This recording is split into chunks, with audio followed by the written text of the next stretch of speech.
lecture series for academic session 23-24. In its yet another move towards holistic development of students at Uzbekistan, Amity University has initiated monthly lecture series, an experience sharing session by the eminent personalities from industry, research, as well as academia. The lecture series provides a platform for our students to interact with great minds and get inspired by their success. It aims at encouraging international and interdisciplinary communication and collaboration, discussing the trends and contemporary issues around the globe, increasing their broader impact to shape the career of undergraduate students. I am privileged to share with you that today's talk in the International Guest Lecture Series is to be delivered by none other than a highly eminent personality, Mr. Shiv Kumar Annamalai Palanivel, Senior Data and Applied Scientist at Microsoft. Can we put our hands together and welcome, sir, please?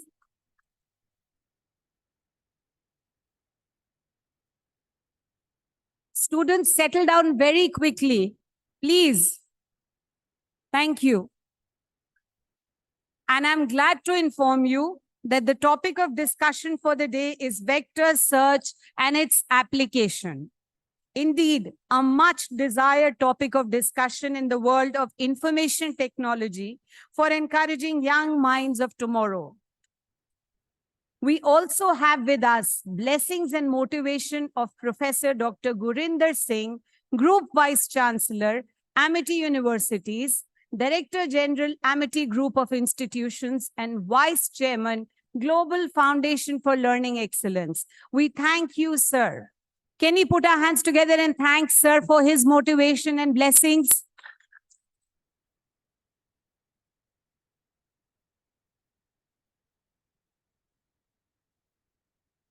Dear students, I'm glad to share with you that we have blessings for us from Mr. Amol Chauhan, Trustee, Amity Education Group, a distinguished and dynamic personality.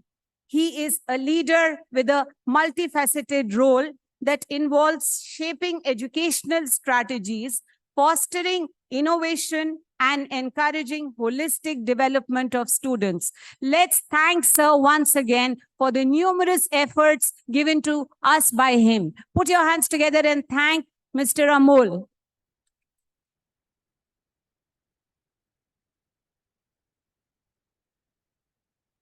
It is my privilege to introduce Mr. Babur, our director for Amity University, Tashkent, a dynamic, humble, and innovative leader who has been spearheading various initiatives to strengthen Amity University's outreach in Uzbekistan and beyond. He has been instrumental in establishing Amity University Tashkent's campus. His technical temperament brings rich experience for one and all at Amity University in Tashkent. We thank you as well, sir, for the motivation and encouragement time and again.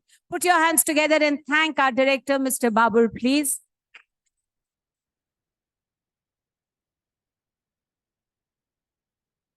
To introduce the next dignitary, I need to highlight that Amity, as a global name in the world of quality education, is acknowledged for its quality for academic management. We ensure that the vision and mission of the university, along with its academic commitment, are delivered in a perfect manner. And it is very privileged a feeling for me to introduce a personality at Amity University in Tashkent who represents this vision.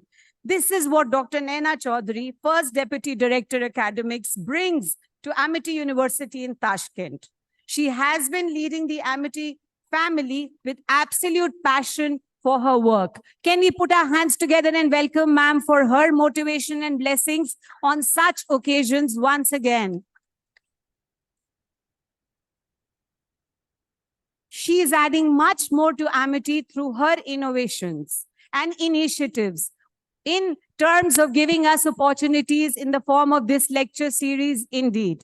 We thank you, ma'am, for innumerous contributions as our leader. Ma'am, I invite you to the platform to motivate and encourage the students looking forward for the session. The platform is all yours, ma'am. Thank you.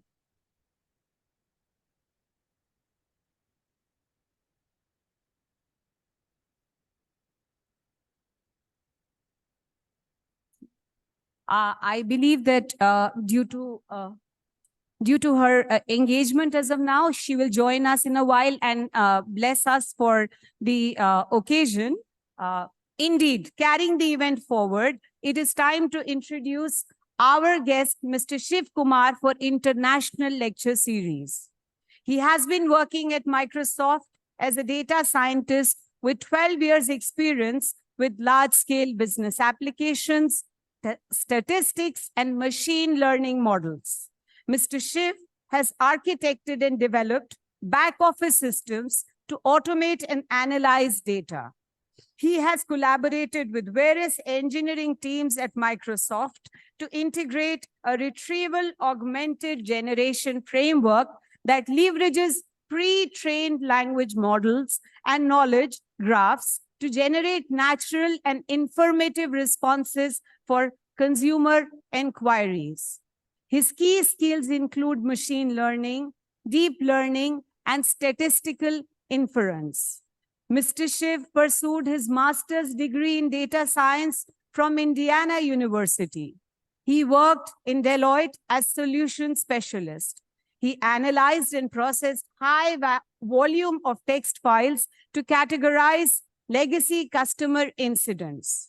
Mr. Shiv has worked as technology analyst at Infosys Lab, where he designed a complex event processing solution to handle enterprise events for key decision-making at the organization. Sir is pursuing his PhD in computational engineering from Mississippi State University. Without much ado, I invite Mr. Shiv Kumar to take over the platform and guide the students further. Thank you, sir. Can we put our hands together and welcome him? Thank you. Over to you, sir. Thank you. Sharing the screen.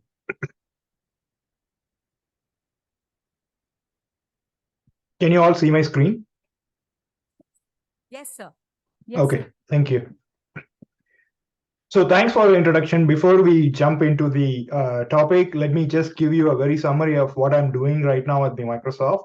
Most of the time I spend a lot on developing recommendation systems and vector search based data pipelines. And also I'm using a lot of LLM based models right now to integrate with our Microsoft products. Specifically part of E plus D org. We call it like experience plus device. Basically, we are the part of team manages devices and also Microsoft 365 related products. So I'm part of the intelligence team where we are trying to integrate a lot of LLM based models with our product.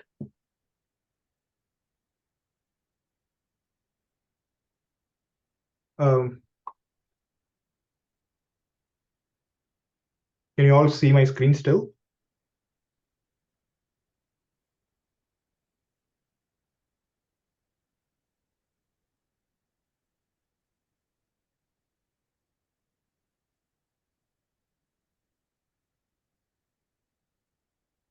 I'm not able to hear you guys.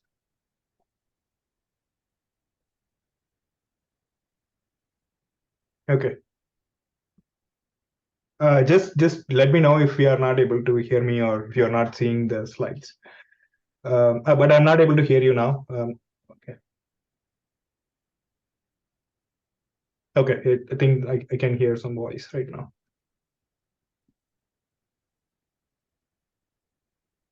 Okay, this is the agenda for today. If you are already familiar with a lot of NLP techniques, maybe first 2 or 3 topics may be really very basic for you, but after that, you will really enjoy the different algorithms. And basically, we are not just going to talk about machine learning or AI. We are going to touch a lot about optimization, algorithms, and data structures. Yeah, definitely we're going to talk about the vector search applications, but before we jump into the applications, we should also know very deep about what is search and what is vector search, why we are moving into vector search. The vector search became a very hot topic right now because of the LLM. You all know that the ChatGPT LLM is a very hot topic right now. The vector search is playing a key role in integrating with LLM. I will explain about how we can use the vector search with LLM maybe in the later part of the session.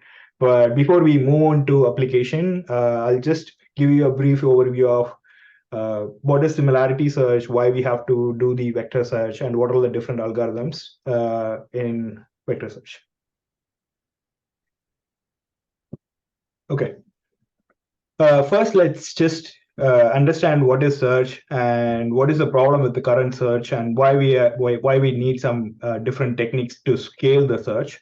So for example, if you're just searching in any DBMS system, for example, SQL Server or Oracle, you just make a query. You just throw a query with some constraints. For example, you want to bring data with some fixed salary or maybe within some date range.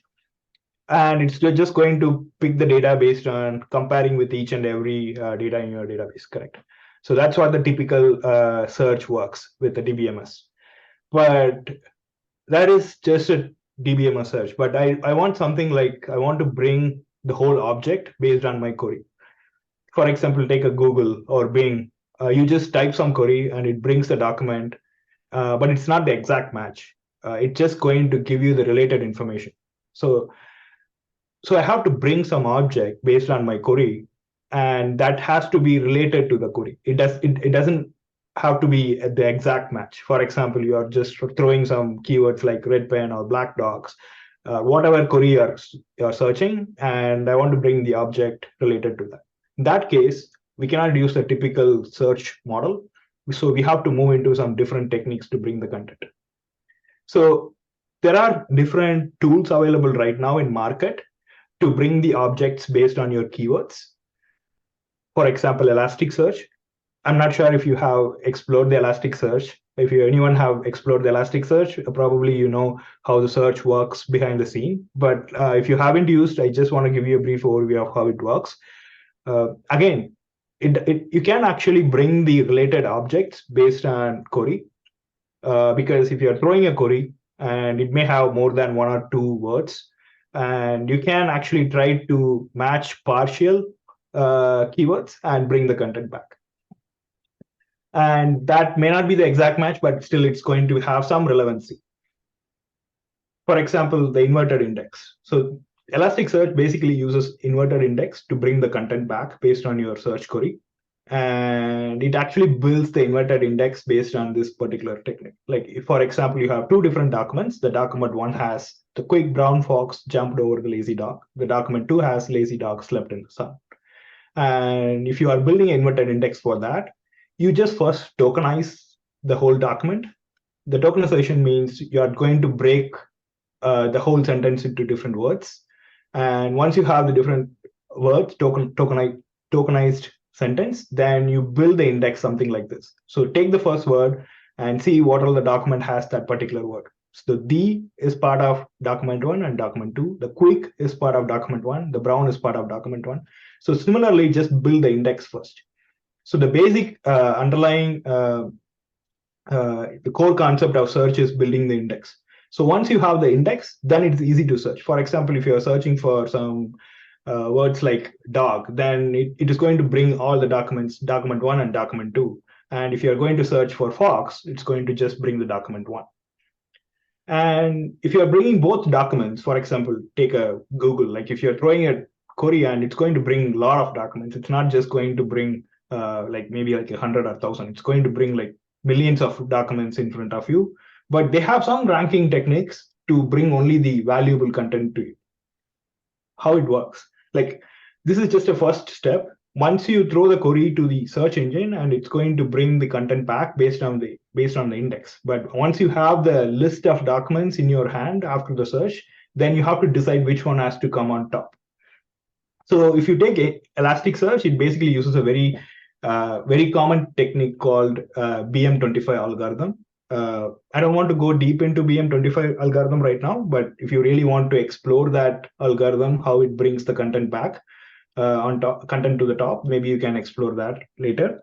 It is based on the technique called TF-IDF, and maybe if you are already working on NLP area, you may be familiar with the TF-IDF. BM25 is nothing but the upgraded version of TF-IDF. So it actually re-ranks the search result and bring the valuable content to the top. Okay, how it is related to vector search. Now I'm not talking about anything about vectors or anything. So I'm just talking about keywords and search. Like if you throw some keywords and how it brings the document. And what we talked about right now is inverted index. And also we talked about there are some algorithms that will rank the search results. That's it. Okay, why we need the vector search? I don't want to just search based on the keywords. I want to also search based on something similar context. Contextually, I want to bring the content from the search engine. In that case, you cannot just match with the keywords. You need something to match the similarity between the meanings or context. So how that can be achieved? Basically, you have to convert your object into a different format that will actually represent the context of the object. For example, if you are converting the text, image, or any kind of unstructured data, you are going to create a vector that will represent the context of the particular object. Maybe this is confusing for you. If you're already familiar with text embedding and everything, maybe this is very simple for you. But if you are just hearing the word, the vector or embedding, this may be a little confusing for you. Maybe you can just refer this back, but this is the core concept of the whole session. And how you are going to create the text embedding is based on the similarities. For example, take this two-dimensional graph. And here I'm just creating the list of words. I'm just plotting the list of words. You can see that it's grouped based on the similarity. And I can represent each and every dot with numbers here. For example, take a look at the bike. It may be like 3, maybe 1. If you take the car, it may be like 5, 1. Or if you take the ship, it may be like 5, 3. But if you take the lemonade, coffee, and tea, those are at the like the right end of the x-axis, right? So it may be like 8 cross 5, or it may be like 9 cross 4, something like that. And you can see that you can represent each and every object with numbers. So here I'm just representing with two numbers, x and y axis. So it's a kind of vector. But think about like you are going to represent the whole world words, like whatever the words available in English. If you are going to represent it, you cannot represent it just simply with two axes. Maybe you need more dimension. So usually we convert the whole text or whole sentence into 512 or maybe like 128, something like with a higher range of dimension, because you have a lot of words and you cannot just represent with the 2 dimension. So think about converting the whole sentence into maybe like 512 or 128 vectors, the numbers, just the numbers. And once you have the numbers, then actually you can try to calculate the distance between each and every vector to find the similarity. For example, here, the coffee and tea are close to each other. So we can say that these are almost similar. So if I throw the query related to coffee, I don't have to just exactly look for coffee. I can also bring content related to tea, because people may be interested in looking at the tea also, because those are related. So something like that. I don't have to exactly find the actual record, but I want to actually also bring the neighbors. So that's what the vector search is. But whatever we talked about earlier, the BM25, Elasticsearch, and all those things are going to find either the actual result or partial result. It's not going to bring the neighbors based on the context. And how do you measure the distance between two different vectors? There are multiple techniques. We already studied a lot in the math. Some of the familiar concepts are Manhattan distance, Euclidean distance, and cosine similarity. And yeah, it's a very basic concept in math, like how you can calculate the distance between two vectors. And Okay. The next concept is this. Maybe like if you are, I know you guys have machine learning courses. I believe if you are already if you have already completed some of the machine learning concepts, maybe this is a very basic thing. But why we need KNN here for search to find the neighbors? You already have the vectors that is plotted in maybe like 512 or higher dimension. If I have to pick the neighbors, I need some algorithm to find the query and the neighbors.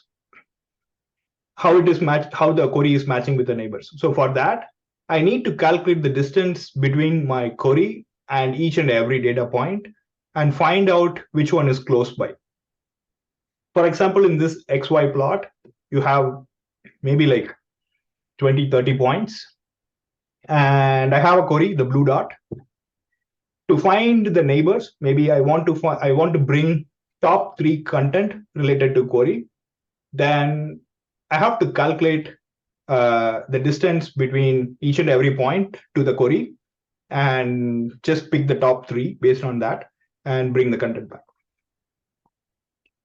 And everyone is clear here? Anyone have any questions?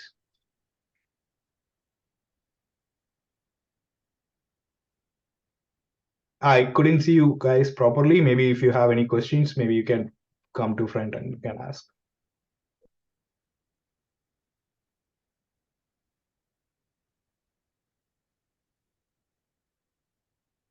For the questions, and I believe that the students are now grasping from you. We Okay. were just asking you to wind up the session, and then I will keep the house open for Okay, questions. perfect. Yeah, sure. Okay. The biggest drawback of this particular KNN for search, think about what are the drawbacks here. Think from a broader perspective. If you take Google or Bing, they are searching the whole web. If you just throw the query, they are bringing the content in maybe like milliseconds. And if they calculate the distance between your query and each and every data point, it's going to take forever to bring the content.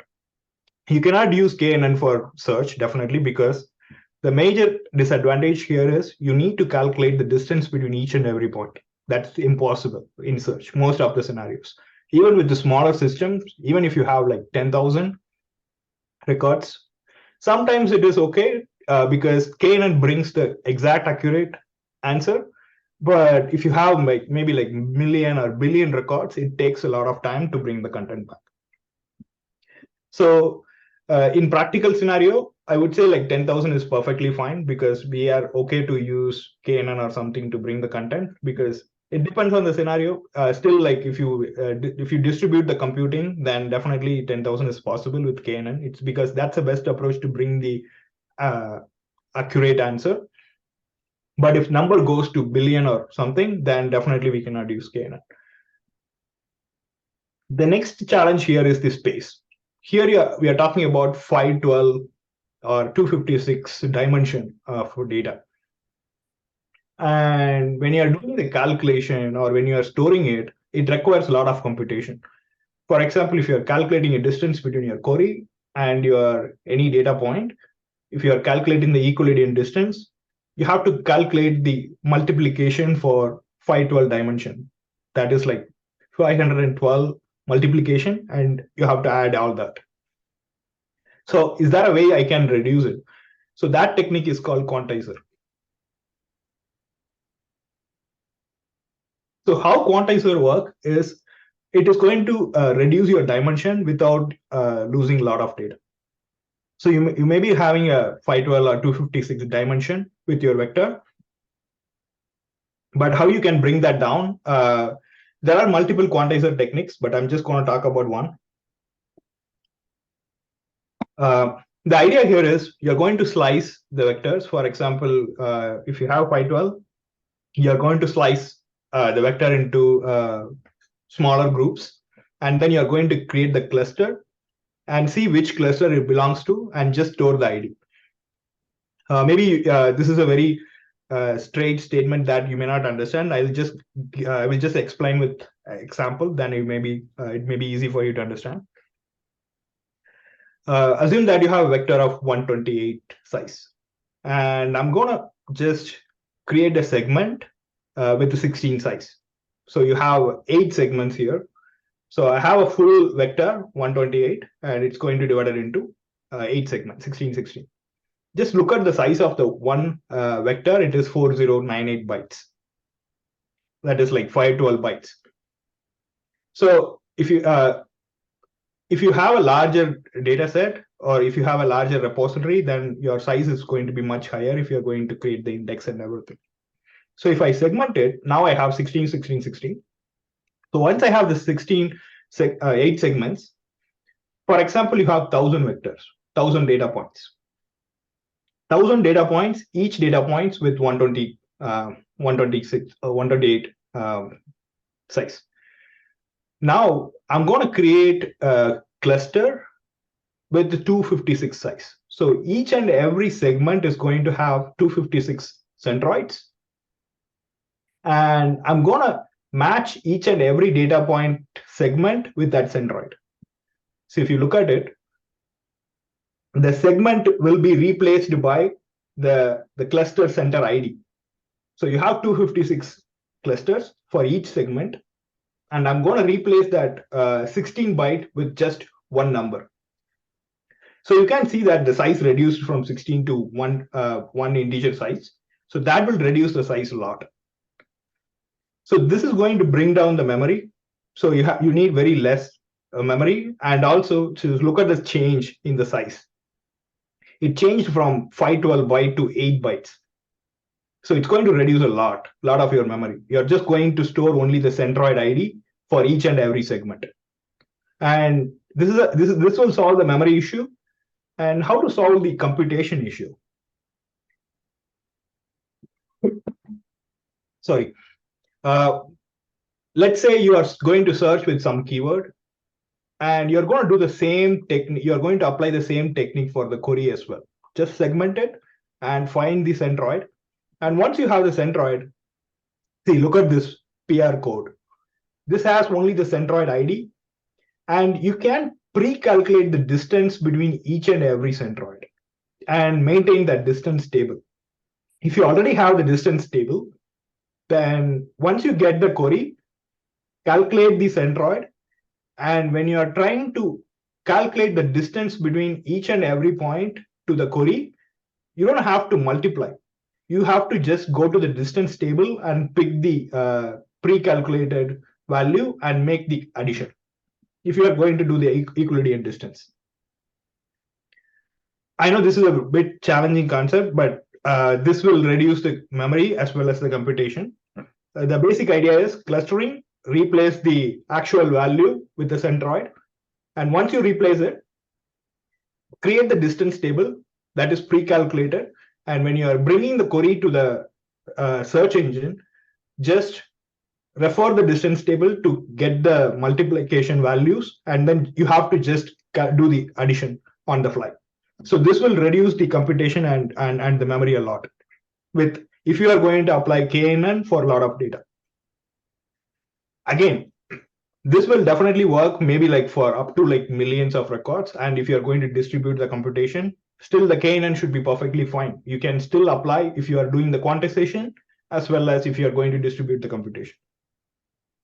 But still, if you are going up to maybe like billion or something, definitely I'm not going to calculate with each and every data points. Then we need something called approximate nearest neighbor, that is ANN. So what it's going to do is it's going to create an index that doesn't require you to search each and every data point. But there are chances that the accuracy may not be same as KNN, but I'm okay with that. For example, KNN may be giving me 100% accuracy, but ANN may be giving 99.5, 99.6, but I'm okay with that. With the search, I don't need the perfect answer, because we are not going to do any computation and come up with a number saying that, hey, this is what the result is. I'm going to get maybe like 150, but I'm getting 130. That's the number. If you have some critical accuracy measure, then it makes sense. But here with the search, I'm fine with losing some accuracy, minor accuracy. For example, 99.5, I'm okay with that. but I'm able to scale up to like billions of records. That's the biggest advantage with ANN. How ANN works? So it makes use of data structures like graph or trees. There are multiple algorithms with ANN. Maybe if you have time, you can explore everything. I'm going to just teach about very important algorithms that is currently in the market for productionizing. And yeah, I can also show you the charts showing differentiation between each and every algorithms, how the accuracy looks like. So the disadvantage of using ANN, as I said, first one is accuracy. The first one is the approximation requires valuable developer time to research and develop because there are multiple approaches. So if you are going to apply on your data, you have to try with different approaches and see which one works better for you. And the second one is it's time consuming because it requires a lot of indexing. If you are building a tree or if you are building a graph with a billion data points, think about it. It's going to take a lot of time to create the index. And third one is the accuracy. Like you're not going to get the 100% accuracy. Maybe you are going to get 99.5, but I'm okay with that. So a lot of search engines right now uses ANN. Even the Microsoft Bing uses behind the scene ANN. Before we jump into some of the hard, complex algorithms, let's start with a very basic thing, KD tree. Maybe some of you have already studied this particular data structure in your course, but I just want to revise it and see how this is related to our topic.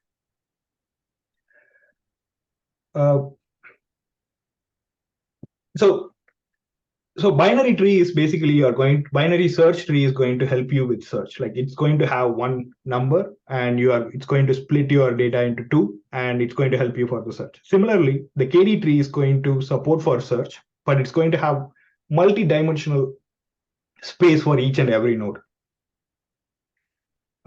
See, look at this particular tree. It has a value of 7 and 8 for the root node. It doesn't have single value. It has more than one dimension. And similarly, you can have more than one dimension with KD tree. That's what the KD tree is. And how you are going to split it, how you are going to build the tree, that's the key part here. Don't look at anything, the text or anything, just look at the particular diagram. And I created a grid with the data points.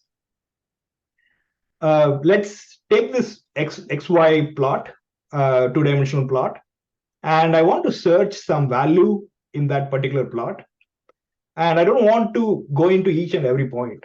I want to split the data somehow so that I don't have to compare each and every data point. I have to go into particular box to see if there is any data, if I have my data inside the search result.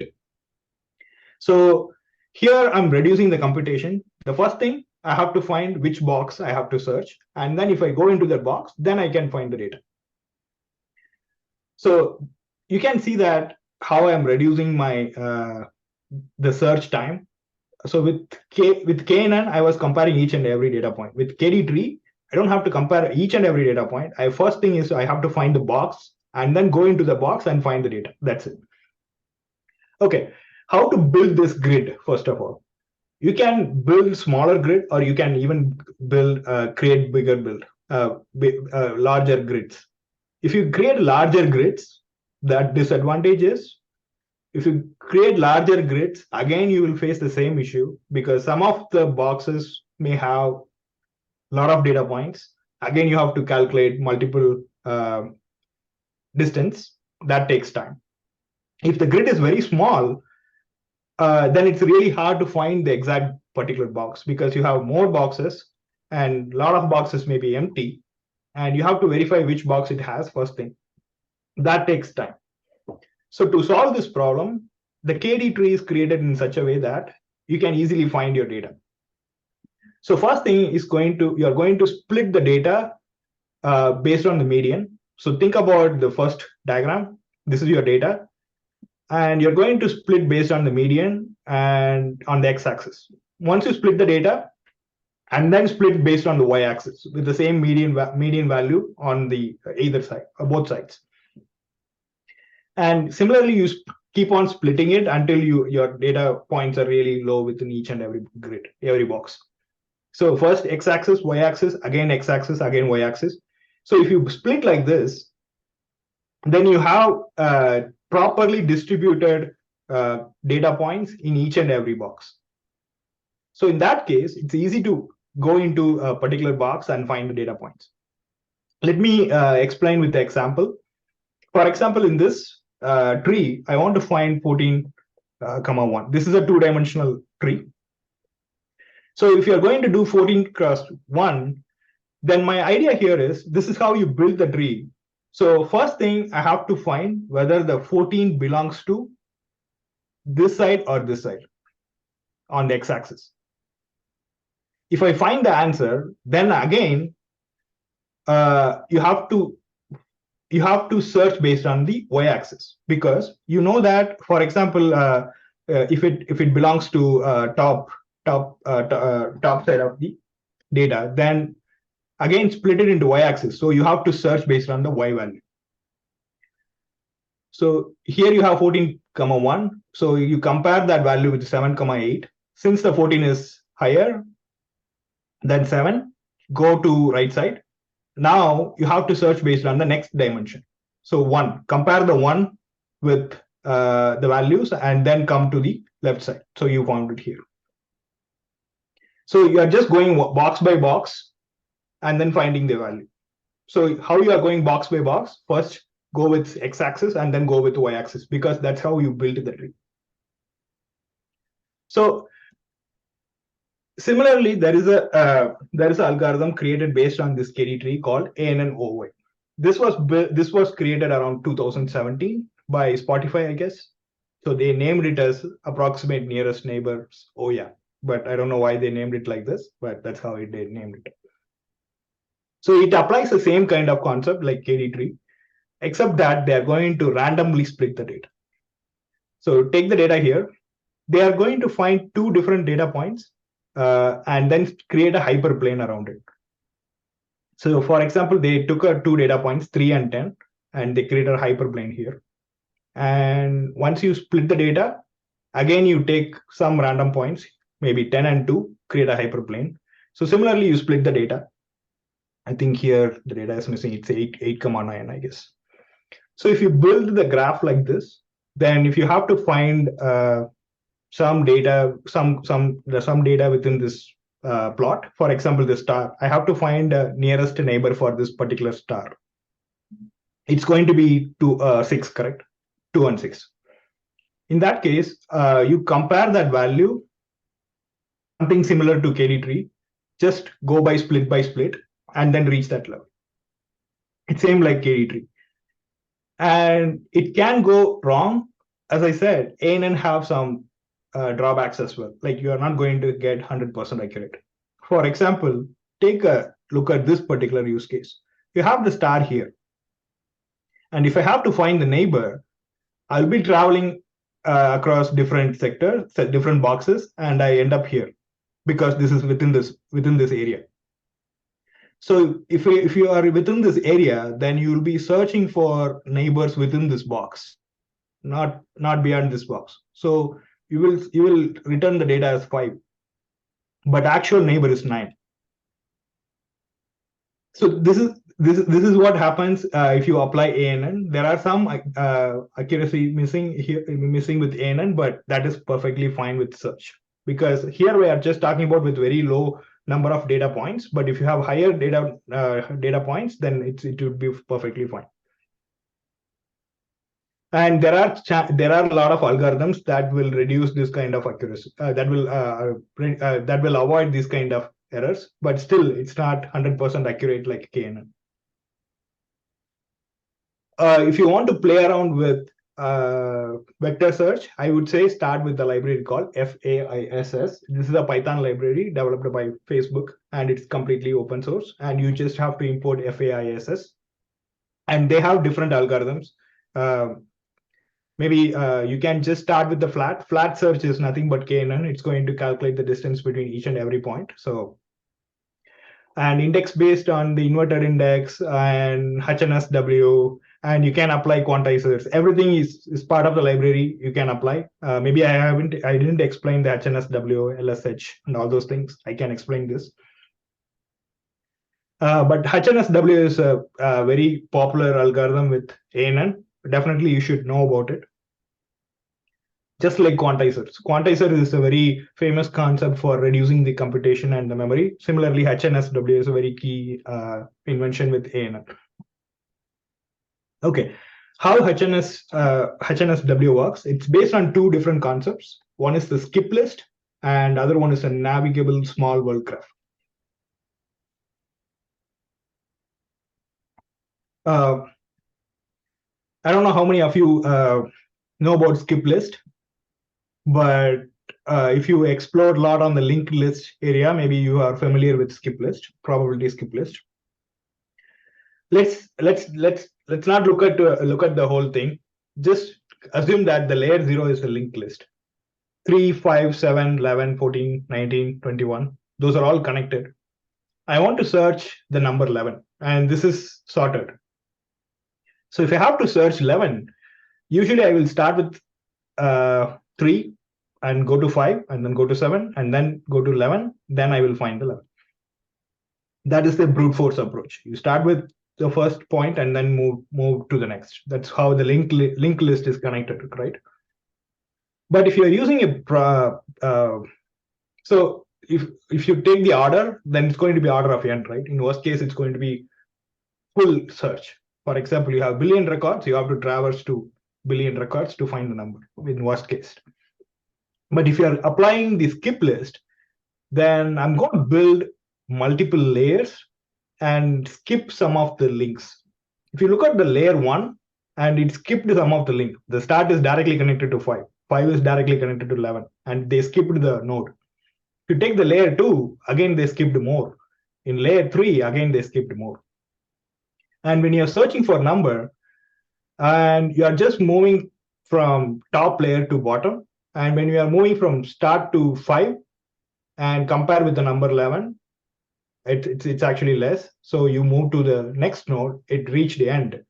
And so you come back to the layer 2 and again travel, it is 19, and your 11 is not matching, it's less. So again, come back to layer 1, then move forward, then you will find the 11.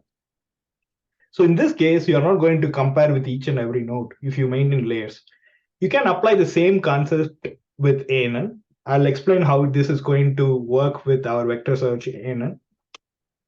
And you have to combine two different concepts, skip list as well as the small world graph. In the small world graph, you're going to maintain the neighbors for each and every node. And the neighbors are connected based on the similarity, like whatever the vectors we talked about, the vectors are placed in the plot, right, x and y.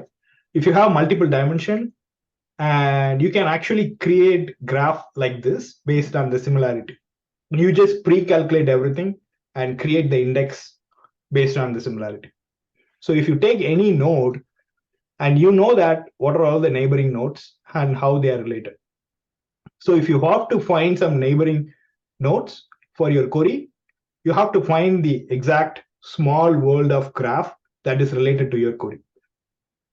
How you can find the small world of your graph that is related to your query?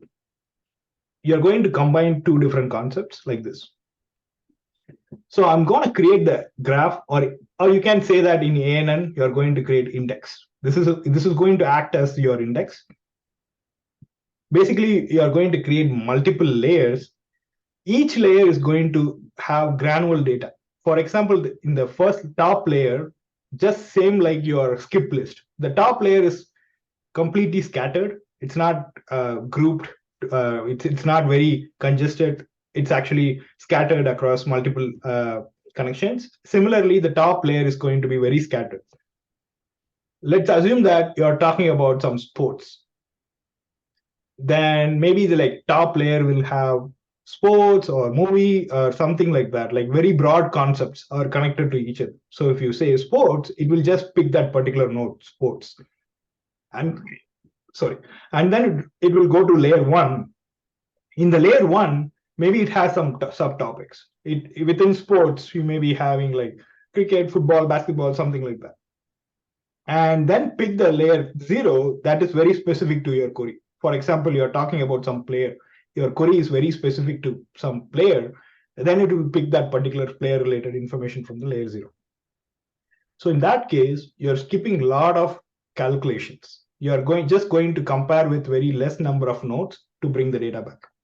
So this is one way of creating the index for ANN if you are going to work with some billion records.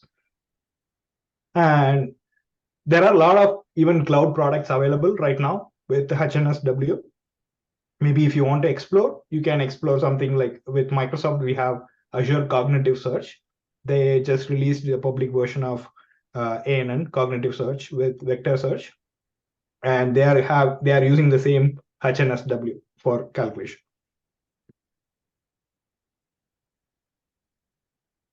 Okay, so next is disk ANN. So disk ANN is again based on the same concept of graph, how you can find the neighbors, but except that they added some optimization and they named that algorithm as Vamana. And this is from Microsoft research team. They released two different versions, disk ANN and fresh disk ANN. And this is purely a very research-based topic. Maybe if you guys are like doing some research on vector search, I would say go into it, or else just you don't have to look into all these things. And they just released 2 years back, 2021. And this is based on the same graph. But what they did here is they removed some connections based on the graph. For example, take a look at this. This creates a triangle. And in this triangle, they just removed the longest path, the S2P. They just removed it. And look at here. Here, again, you create a triangle. If there is a triangular connection, they removed the longest path. In that case, your index size is a bit smaller than the previous approach. And also the search will be very fast. So if you are actually doing any research related to that, maybe you can look at this particular topics. Disk ANN and fresh disk ANN. And yeah. So these are all the different algorithms with ANN.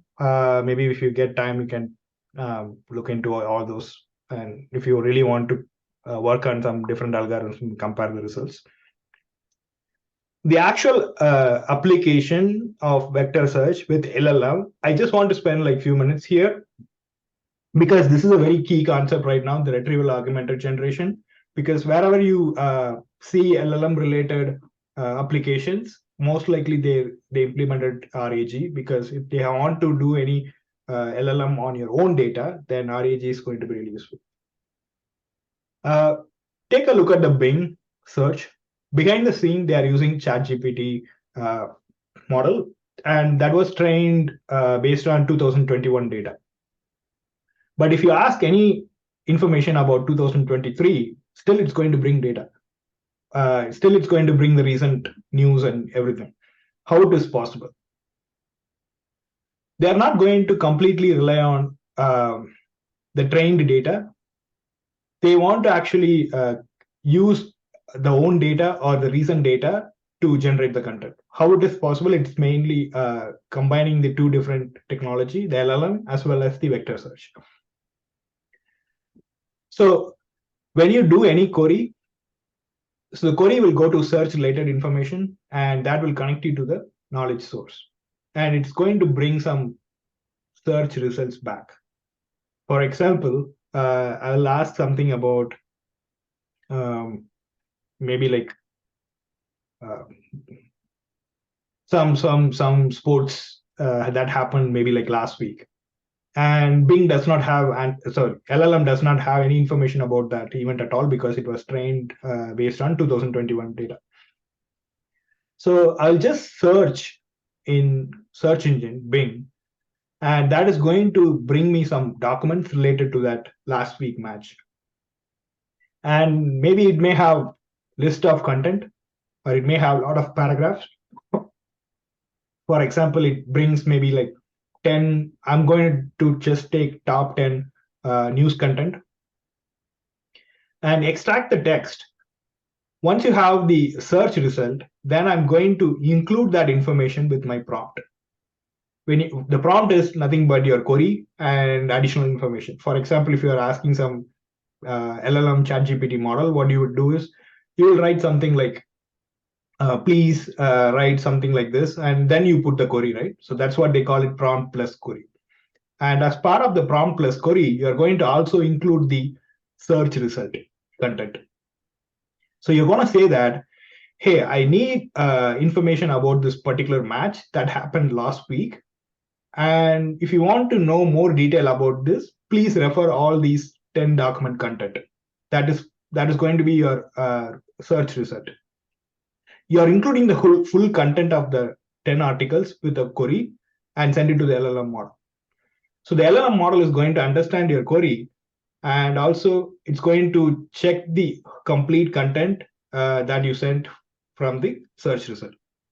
It's not going to generate the response based on its own knowledge. It's going to generate the content based on the knowledge you sent.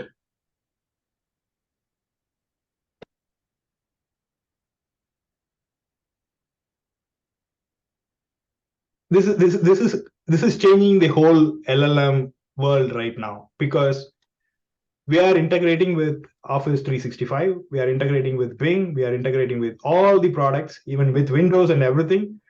Most of the stuff has RAG integrated. Even if you take healthcare or any kind of finance, any domain-based applications, if they want to integrate any ChatGPT or LLM, they cannot just use the model as it is.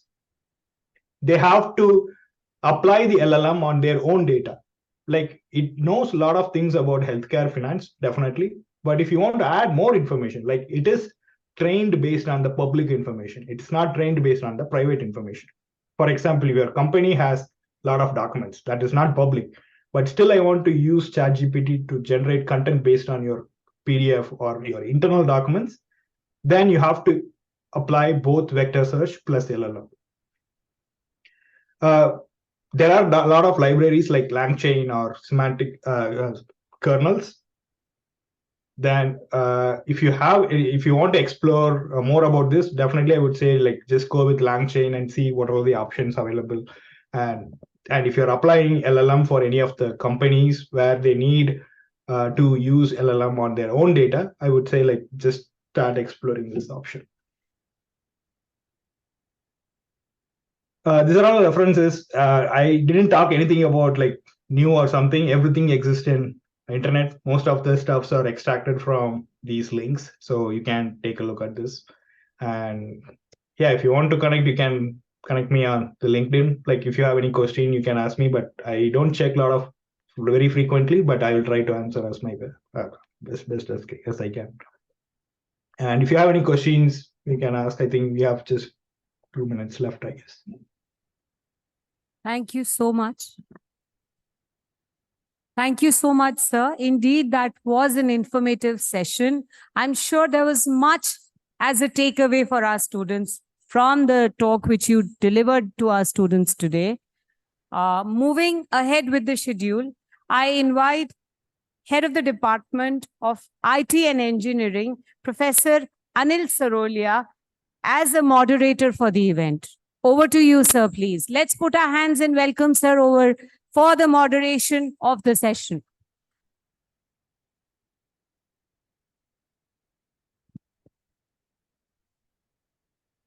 Thank you, sir. Thank you to make us aware about this vector searching and vector searching related applications. Lots of technologies you have shared to us. It was really a good and very informative session for us. There are some questions. It's a long list of questions, but I will ask few, and then we will open it for our students. So I want to know, sir, like how, just a minute. Yes, ma'am. It's okay.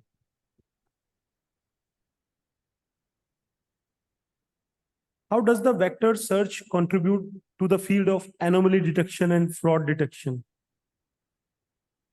We want to know, like, how the vector search contribute to the field of anomaly detection and fraud detection. Because nowadays, when we are going to search something on a search engine, we may find some kind of like bias information also. So how vector searching can play important role in this? I would say like this may be helpful to match the anomalies. Like for example, if you already have some labeled data, if you know that these are all the anomalies, data points, these are all the sums. Like if you're talking about spam or something, if you know that this is how the vector looks like for that particular anomaly, then definitely you can try to match that particular anomaly vector with other vectors to see if there is any anomaly existing within your database. For example, you can come up with your similarity score and try to come up with some threshold and see if the threshold passes, then there is a chances that that particular data point is an anomaly. Like, yeah, definitely this can be helpful, but I would say like it depends on your data set and how you are going to compare with other techniques in the anomaly detection. Thank you, sir. Thanks for this. The next question is when we are talking about vector search, it's majorly putting emphasis on unstructured data, which you have mentioned. Yeah. So nowadays, when we are getting some response from the ChatGPT, it's a kind of like, AI tool which provides us, which generate the contents on our demand with some calculations in the background, with some permutation combination, some kind of aspects, AI related aspects introduced in that. So we want to know like how the web, is it possible like web searching, vector searching is also applicable in these generative AI tools? Yes. To more on unstructured data, because nowadays when we are getting data from ChatGPT, it's pretty targeted towards structured data. But is it possible through this vector searching to focus on unstructured data? Yes, like the RAG, whatever I talked about, it's the integration of vector search with generative AI. So already it's part of Bing. If you search anything on Bing, it's generating the content. The content is actually not from generative AI knowledge. It's actually combined effort from vector search and the generative AI. So the first, they are not going to make single API call to generate the content. They make multiple calls. The first one goes to Bing search, and that particular vector search bring the top content. And once they have the unstructured content, for example, you have top 10 websites that have the content related to your search query, they extract the content and pass it to the generative AI to create the content. So now it's purely in production stage. Even if you look at Bing or any kind of generative AI application, there is a vector search behind the scene that brings the data, give it to generative AI for generating the content. Thank you, sir. Yeah. Thank you so much, sir. I now declare the house open for questions. Any of our students as an audience, for the young audience for the day, would you want to ask any questions? Do you have any question? Okay. You want to ask? Sure, sure. So we have one student asking a question. Hello, I want a question to ask. What programming languages support that? Method methods you show us. Sorry, what's the question? Are you talking about the programming languages required for implementation? Yes, programming languages support that. Okay.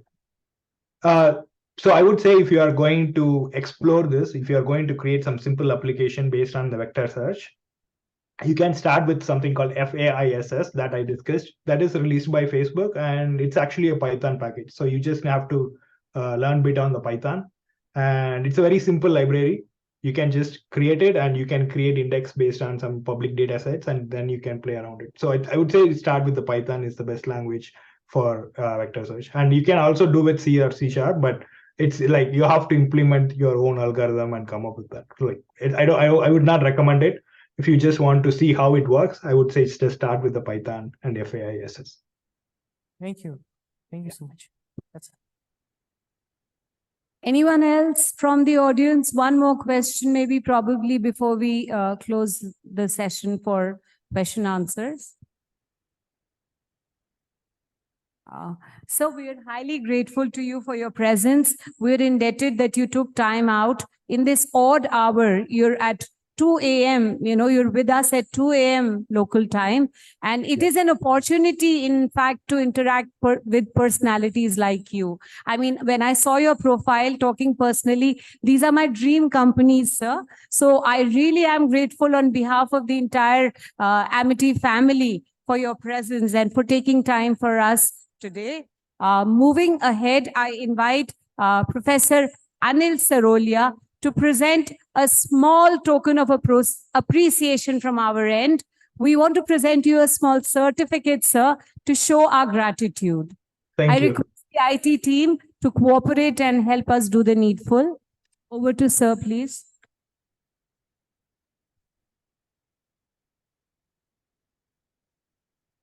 Thank you.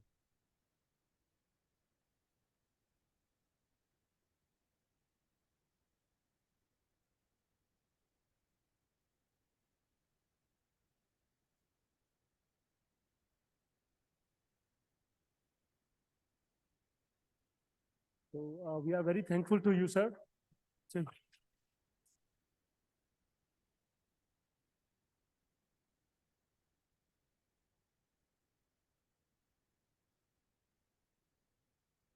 Sir, we hope that we get to interact with you in future, and we'll be keenly looking forward to opportunities to have your presence, and we'll ensure the same. I request Dr. Sudhanshu to please join us on stage to thank the audience and close the session. But before I hand over the stage, I request the faculty members to ensure that the audience remains seated for the next event. All the faculty members are requested to keep the audience seated for the next event. Thank you, and over to Dr. Sudhanshu, sir.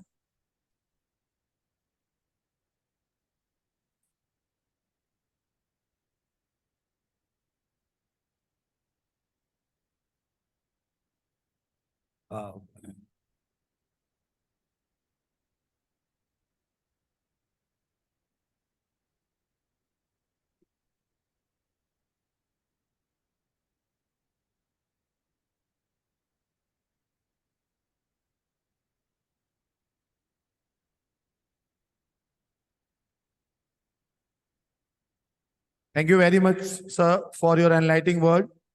And it was a very pleasure to listen to you. All of us are using the search for in our daily life or in the day-to-day work.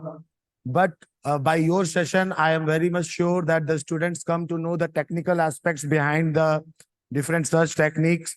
And you have started your discussion from KNN, and then you have discussed the recent search techniques like this KNN and Fresh Disk KNN, which are used in developed by Microsoft, and that has been in the recent uses. So I'm very thankful to you, sir, to give us the recent technical insights which are going for the vector search techniques. And your talk was particularly insightful at a time when especially IT graduates are considering the new ideas to broaden knowledge for expanding growth in the field of IT. I believe your words have set a new level of expectations that the students aspire of. On behalf of Amity University Tashkent, I would like to extend my warm gratitude, knowing that how busy you are as a senior data scientist engineer, and even in the odd timings, we appreciate that the time you took to impart us with your valuable knowledge. We are highly grateful to have you with us, sir. On behalf of organizing committee of International Guest Lecture Series, I would like to express my profound gratitude to our beloved founder president, Dr. Ashok Kumar Chauhan, sir, for his blessings and motivation. Sir, you are always our source of inspiration and energy. Thank you, sir, for blessing us always. I most humbly thanks to our Chancellor, sir, Dr. Atul Kumar Chauhan, sir, for his exceptional leadership, guidance, and motivation. I would like to extend gratitude to Mr. Amol Chauhan, sir, trustee, Amity Educational Group, for his motivating and dynamic leadership. Thank you, sir, for shaping us so well. I am happy to offer sincere thanks to Dr. Gurinder Singh, sir, Group Vice Chancellor, Amity Universities, for his active guidance and support. Sir, you have given your valuable time and support to organize this international lecture series successfully.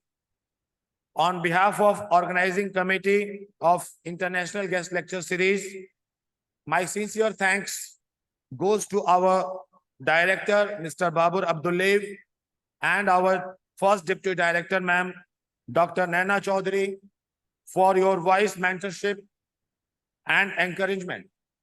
Sir and ma'am, both of you was always ready to listen the problems and provides the solution whensoever we approach to you. Last but not the least, I would like to thank my all colleagues, IT team and support staff who have directly and indirectly provided us necessary arrangements and support to make this event successful. My special thank goes to Dr. Kayatri also to provide a connect with you and to make all the necessary communication to make this event successful. Thank you, sir. And by this, we close this today's talk of this international guest lecture series. Thank you. Thank you, sir. Thank you.